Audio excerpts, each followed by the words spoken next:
మీకు ఎన్ని ఫార్మ్స్ అయితే ఎంతకి వచ్చినాయి కదా, బిఎల్ఓస్ కానివ్వండి, వాళ్ళు మాట్లాడండి. 1987 కంటే ముందు పుట్టిన వాళ్ళకి బహుశా మన లెఫ్ట్ సైడ్ నింపాలి. ఎవరికి అయితే 2002 జాబితాలో SIRలో పేరుతో వాళ్ళు లెఫ్ట్ సైడ్ నింపాలి. దాని తర్వాత పుట్టిన వాళ్ళకి ఎవరికైతే 2002 పేరు లేదు.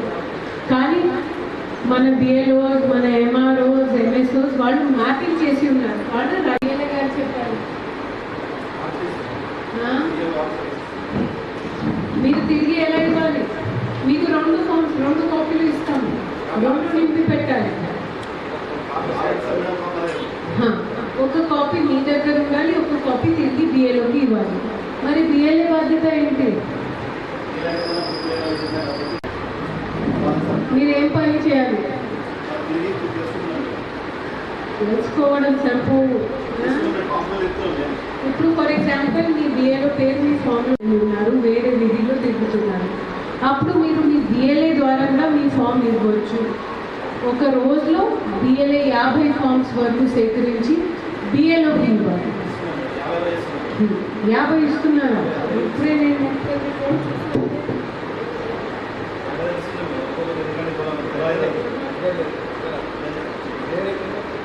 పోయినాయి, మనం సగం చేసి ఉండాలి. కానీ మొక్కలు 38% అయింది. బిఎల్ఏస్తో కూడా నేను రిక్వెస్ట్ ఏం చేస్తున్నానంటే, అరే ఇప్పుడు చాలా టైం ఉంది కదా, లాస్ట్ డేట్ ఏంటి?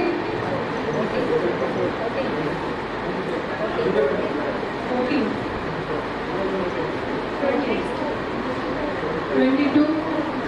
ఎంతమంది 22 అని అపోహల్లో ఉన్నారు? చేతులు చేయాలి. మీరు మాకు 24 రోజులు రాత్రి 12 వరకు ఇస్తే మీ పేరు ఆల్రెడీ ASD జాబితాలో ఉండిపోతుంది. అప్పుడు మీరు ఫామ్ 8 పెట్టాల్సి వస్తుంది, హియరింగ్కి రావాల్సి వస్తుంది. అంత అవసరమా? అప్పుడు మీ పోలార్ టైం వేస్ట్ కాదా? దానికంటే ఇది బెటర్ కదా. చూసి అంటే సీరియస్గా చెప్తున్నాను, దయచేసి మీరు ఫామ్ నింపండి. ఫామ్ నింపడంలో ఏదైనా ఇష్యూ ఉంటే బిఎల్ఏస్ ఉన్నారు లేదా MR మేడం ఉన్నారు, మీకు మేడంని సంప్రదించండి. నింపినాక దయచేసి వెంటనే మీ ఫామ్లో కొంచెం తప్పు అయినా పర్వాలేదు, మీ పేరు 31 నాడు ప్రకటన అయ్యే డ్రాఫ్ట్ ముసాయిదాలో ఉంటుంది, తప్పు వివరాలు అయినా సరే. కానీ మీరు పుట్టింది, పెరిగింది, అన్ని వివరాలు మీ దగ్గర ఉన్నాయి. మీరు మీ ఫామ్ తిరిగి ఇవ్వకపోతే మీ తరతరాల నుంచి ఉన్నా కూడా ఎవ్వరు లెక్క చేయరు. మీ పేరు డ్రాఫ్ట్ రోల్లో రాదు. డ్రాఫ్ట్ రోల్లో రాకపోతే ఏమవుతుంది? నేను ఉదాహరణ ఇవ్వాలా? ఇప్పుడు ఏదైనా భవిష్యత్తులో ఎన్నికలు జరిగితే కనుక, అంటే సవర్ణం ఉంది. ఫర్ ఎగ్జాంపుల్ నేను జనవరిలో వచ్చాను, నా పేరు అక్టోబర్ 2025 జాబితాలో లేకుండే, అండ్ నాది పట్నంలో అంటే అర్బన్ ఏరియాలో ఉంది. నేను జిల్లా అధికారి, జిల్లా పరిపాలన అధికారిగా ఉన్నా కూడా మున్సిపల్ ఎన్నికల్లో ఓటు వేయలేకపోయాను. సో మీరు ఎంత పెద్ద మనిషి అయినా సరే, ఎమ్మెల్యే గారు మీ ఫ్రెండ్ అయినా సరే, మీరు ఓటు వేయలేరు. సో దయచేసి దీన్ని సీరియస్గా తీసుకోవాలి.